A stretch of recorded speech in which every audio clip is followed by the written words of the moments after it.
Hello everyone, welcome to chemistry लोचा। आज के इस वीडियो में हम क्लास 10 की साइंस का चैप्टर नंबर 2 शुरू करने वाले हैं, एसिड, बेस एंड सॉल्ट। हमारे पास जो चैप्टर है, चैप्टर नंबर 2,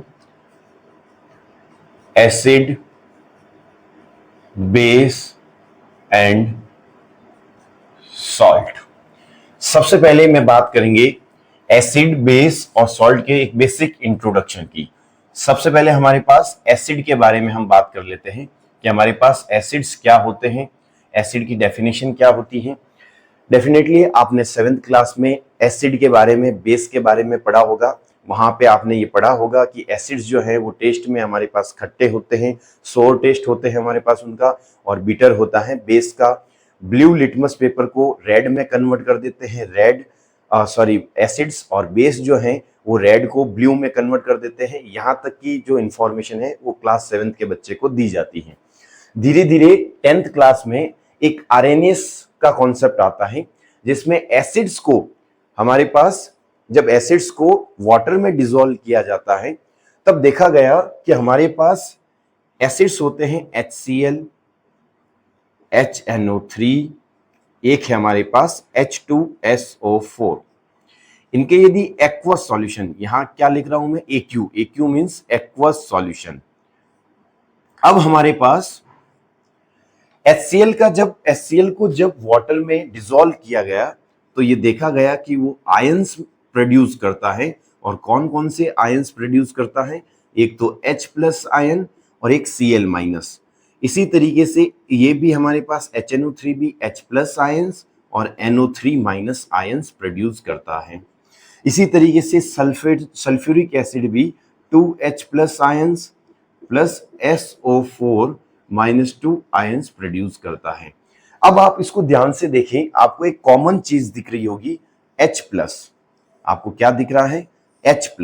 तो इन्होंने कहा कि हमारे पास ऐसे सब्सटेंस जो एक्वस सॉल्यूशन में H+ आयंस प्रोड्यूस करें वो हमारे पास क्या कहलाते हैं? एसिड्स कहलाते हैं। यहां पे इसकी डेफिनेशन में लिख सकता हूं कि a substance that produces H+, यानी इसका नाम क्या है? Hydrogen ion. H+ ions in aqueous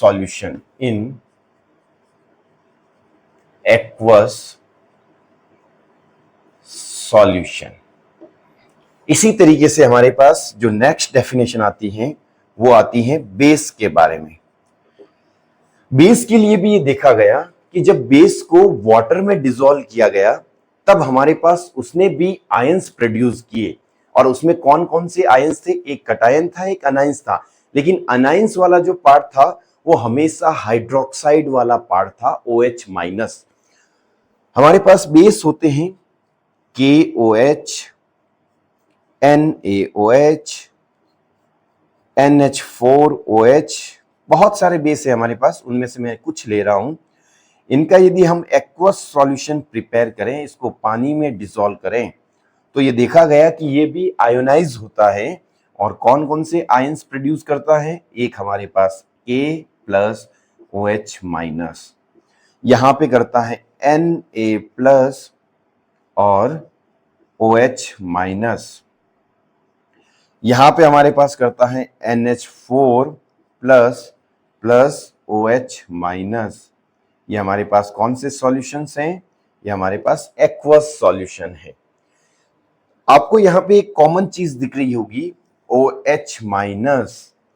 तो ये देखा गया कि जब भी बेस को वाटर में डिसॉल्व किया जाता है या उसका एक्वस सॉल्यूशन बनाया जाता है तब हमारे पास कौन से आयंस प्रोड्यूस होते हैं। मैं यहां लिखना चाहूं तो मैं लिख सकता हूं कि a substance that produces OH- ions in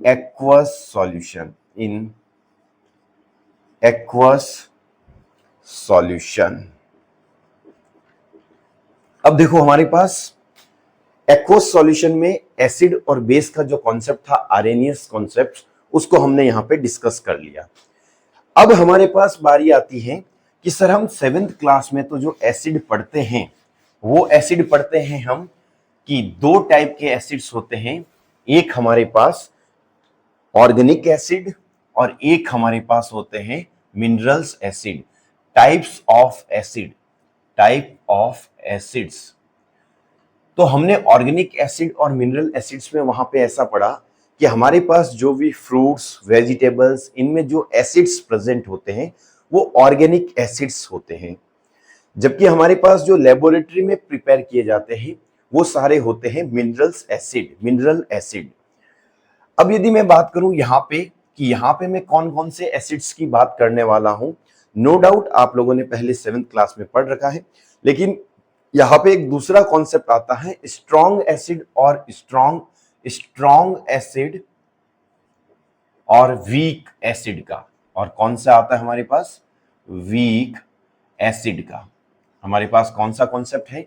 strong acid और हमारे पास कौन सा है? Weak acids. यदि मैं बात करूं स्ट्रॉन्ग एसिड और वीक एसिड्स की, तो अब यहां पे ध्यान देने वाली बात है हमारे पास कि स्ट्रॉन्ग एसिड नाम से पता चल रहा है कि स्ट्रॉन्ग होगा, बहुत ज्यादा स्ट्रॉन्ग होगा। और यहां पे हमने जो डेफिनेशन पढ़ी उसके मुताबिक कौन स्ट्रॉन्ग होगा? जो ज्यादा H प्लस आयंस प्रोड्यूस कर रहा है। यानी हमने यहां पे डेफिनेशन क्या पढ़ी? जो H प्लस आयन प्रोड्यूस कर रहा है वो एसिड है, तो स्ट्रॉन्ग कौन होगा? जो maximum number of H plus ions, maximum numbers जो हैं वो H प्लस आयंस के प्रोड्यूस करें, वो हमारे पास क्या होंगे? यहां पे स्ट्रॉन्ग होंगे। सपोज करो मेरे पास एक बीकर है, बीकर में मेरे पास यहां पे H2O है और यहां पे मैंने 100 मॉलिक्यूल्स किसके ले लिए? 100 मॉलिक्यूल्स मैंने ले लिए HCl के। ठीक है, यहां पे मैंने HCl के 100 मॉलिक्यूल्स लिए, तो मैं ये देखूंगा कि मेरे पास हाइड्रोक्लोरिक एसिड स्ट्रॉन्ग है या नहीं है।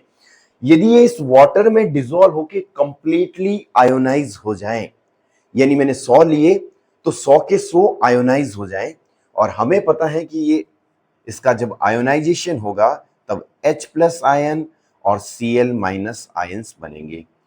अब यदि एक मॉलिक्यूल से एक H प्लस मिल रहा है तो 100 से कितने मिलेंगे? 100 H plus ions, 100 H plus ions मिलेंगे।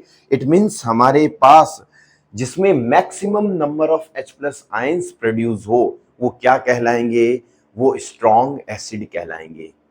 सपोज करो मेरे पास यहां पे एक बीकर है, उस बीकर में मैंने एक ऐसा एसिड लिया जो हमारे पास less number of H plus ions produce कर रहा है।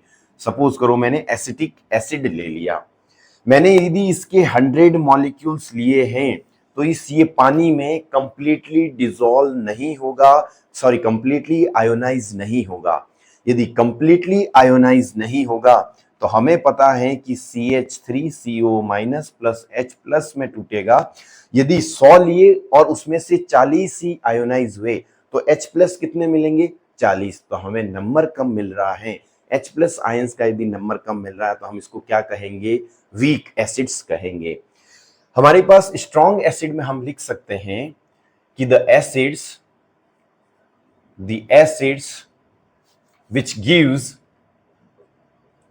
which give more H plus ions in aqueous solution, हमारे पास ऐसे एसिड्स जो एक्वस सॉल्यूशन में ज्यादा से ज्यादा H प्लस आयंस हमें दें, वो हमें क्या कहलाएंगे? वो हमारे लिए क्या होंगे? Strong acid. फॉर एग्जाम्पल आप लिख सकते हो HCl, HNO3, H2SO4। सारे मिनरल एसिड क्या कहलाते हैं? स्ट्रॉन्ग एसिड, सिवाय एक को छोड़ के, कार्बोनिक एसिड को छोड़ के। यदि वीक एसिड में यदि मैं बात करूं तो वीक एसिड में मैं लिख सकता हूं कि the acids which give less number of H plus ions, less number of या फिर less number of H plus ions in aqueous solution, in aqueous solution. इसके हमारे पास एग्जाम्पल्स कौन होंगे? एक हमारे पास फेमस एग्जाम्पल है, आपने यदि एसिटिक एसिड का कभी नाम सुना हो तो ये हमारे पास क्या है? Weak acid. सारे के सारे जो ऑर्गेनिक एसिड हैं वो हमारे पास वीक एसिड की कैटेगरी में आते हैं। तो हमारे पास acid, base, strong acid, weak acid के बारे में हमने पढ़ लिया। अब हम जो नेक्स्ट हैं वो हम एक छोटा सा टॉपिक है इंडिकेटर्स, उसको हम डिस्कस करेंगे। तो आज के वीडियो में इतना ही, मिलते हैं नेक्स्ट वीडियो में। Thank you so much, bye bye.